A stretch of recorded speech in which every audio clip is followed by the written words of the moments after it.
4 avril 1968. Martin Luther King est assassiné à Memphis, aux États-Unis. Il n'a pas 40 ans. Son combat pour les droits civiques de la communauté noire n'aura pas été vain. En quelques années, il réussit à transformer le visage de l'Amérique.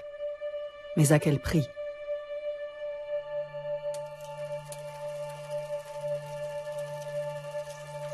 Toute sa vie, Martin Luther King est contesté, agressé, emprisonné, menacé de mort. Et malgré tout, il continue la lutte en appliquant une méthode non violente. D'où lui venait cette force de tenir, malgré les menaces? D'où lui venait cette force de conviction? D'où lui venait cette force d'aimer? I have a dream that one day this nation will rise up and live out the true meaning of its creed.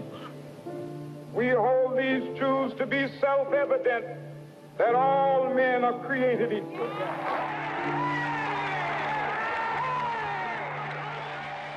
My father's faith. Mon père puisait sa force dans sa foi, et cela durant toute sa vie. Et sûrement aussi quand il était le leader du mouvement. Il priait beaucoup, et il voyait en Dieu un guide. Il avait la conviction que Dieu était à ses côtés. Dès l'enfance, Martin Luther King est bercé par la foi des assemblées noires américaines. Il appartient à la grande famille des églises baptistes du sud des États-Unis. Le jeune garçon hérite du nom de son père, Martin Luther, qui avait décidé de modifier son nom pour rendre hommage au réformateur allemand, fondateur du protestantisme.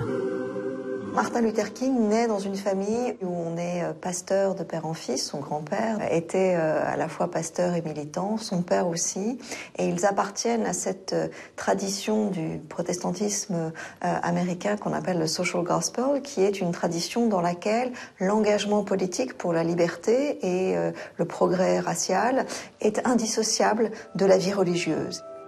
Dans cette famille, il y a un engagement contre l'injustice, il y a un engagement contre la pauvreté. C'est un christianisme d'affirmation, c'est un christianisme aussi de contestation. C'est un christianisme qui veut un changement. Jesus was the leader in the way, a movement that was known as the way.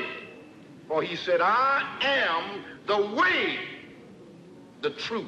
Son père, c'est un homme qui est connu et reconnu dans la communauté.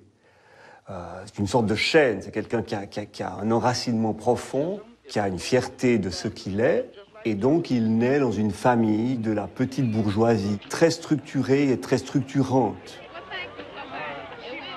L'autre point fondamental, c'est la ville dans laquelle il est né, Atlanta. C'est une ville du Sud qui connaît très bien la ségrégation, mais à ceci près qu'il habite dans un quartier, Mount Auburn, qui est à l'écart de la présence blanche vraiment oppressante. King jouit finalement de cela, et ce qui aussi va le protéger des humiliations, des blessures identitaires, des blessures intérieures que connaissaient la plupart des jeunes noirs ou des noirs à l'époque, quoi. Ça rend King plus lucide, mais aussi plus fort intérieurement. Car il faut rappeler que le Sud vit depuis la fin de la guerre de sécession dans cette nostalgie d'un ordre ancien. Un ordre d'avant la guerre civile, lorsque la suprématie blanche était sans conteste.